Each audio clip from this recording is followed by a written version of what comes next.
আজকে সোদপুরে রথের একটি অনুষ্ঠান ছিল, উল্টো রথের, এবং সেখানে গিয়ে আবার হিন্দুদের ঐক্যবদ্ধ হওয়ার ডাক দিলেন আজকে শুভেন্দু অধিকারী। তিনি বলেন যে এই প্রাচীর ভাঙতে হবে, না হলে ধুলিয়ান মহেশতলা হবে, হিন্দুদের ঐক্যবদ্ধ হতে হবে। সোদপুরে উল্টো রথের অনুষ্ঠানে যোগ দিয়ে এমনই মন্তব্য শুভেন্দু অধিকারী।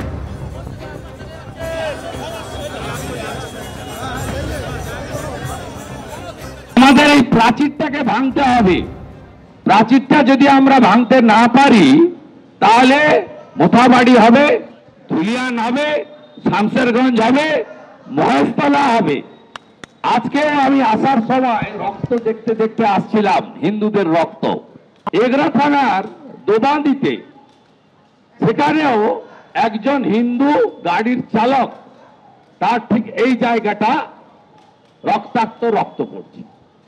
এই জিনিস বাংলায় বন্ধ হওয়া দরকার আছে।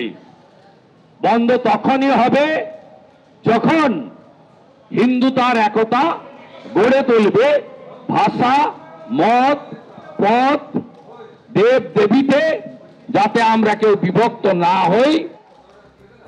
সামনে 9ই আগস্ট আরজি করে সেই ভয়ঙ্কর নারকীয় ঘটনার 1 বছর, আর তারই প্রতিবাদে অভয়ের বাড়িতে আজকে শুভেন্দু অধিকারী। আপনারা জানেন সেই ঘটনার প্রতিবাদে 9ই আগস্ট নবান্ন অভিযানের ডাক দিয়েছেন শুভেন্দু অধিকারী।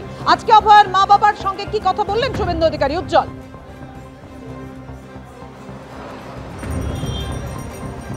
দেখো, কিছুক্ষণ আগেই শুভেন্দু অধিকারী তিনি অভয়ের মা বাবার সঙ্গে দেখা করতে গেছেন, এবং শুভেন্দু অধিকারী আগেই জানিয়েছেন যে যদি অভয়ের বাবা এবং মা তারা রাজি হন তাহলে তাদেরকে সামনে রেখে তিনি নবান্ন অভিযান করতে চান। অর্থাৎ 9ই আগস্ট যেদিন 1 বছর পূর্তি হচ্ছে, সেদিনকে অভয়ার বাবা এবং মা এবং কে সঙ্গে নিয়ে নবান্ন পর্যন্ত যেতে চান শুভেন্দু অধিকারী। এবং একই সঙ্গে তিনি বলেছেন যে এটা একেবারে অরাজনৈতিক ব্যানারে, কোনো রকম রাজনীতির রং থাকবে না, কোনো রকম রাজনীতির গন্ধ থাকবে না, শুধুমাত্র বিচার চাই, এই স্লোগানকে সামনে রেখে তারা নবান্ন অভিযান করতে চান এবং মুখ্যমন্ত্রীর কাছে গিয়ে এর উত্তর চান যে কবে আসল দোষীরা শাস্তি পাবে, কেন গোটা ঘটনাকে গোপন রাখা হচ্ছে।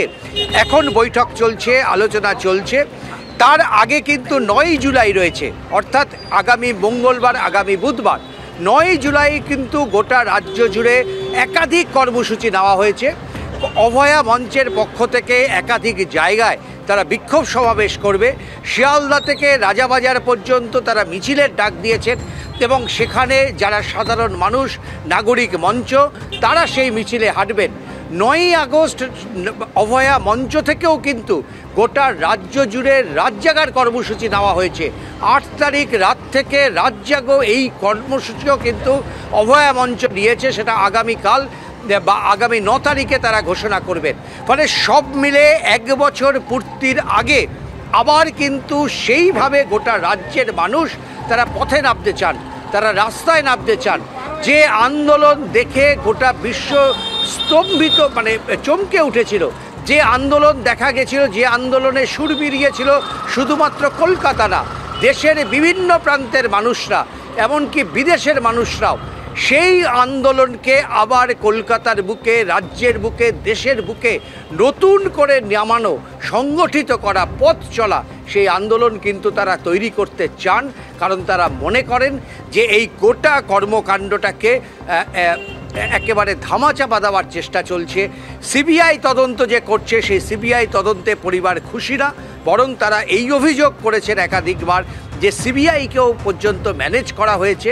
পুলিশে তদন্ততে তারা খুশি নাই, রাজ্য সরকারের ভূমিকায় তারা খুশি না, এবং এই কয়েকটা মাসের মধ্যে তামান্না থেকে শুরু করে কসবা কাণ্ড আরও একাধিক ঘটনা ঘটে গেছে। ফলে তার পরিবার মনে করছেন যে সকলে মিলে একসঙ্গে পথে নামার সময় হয়েছে।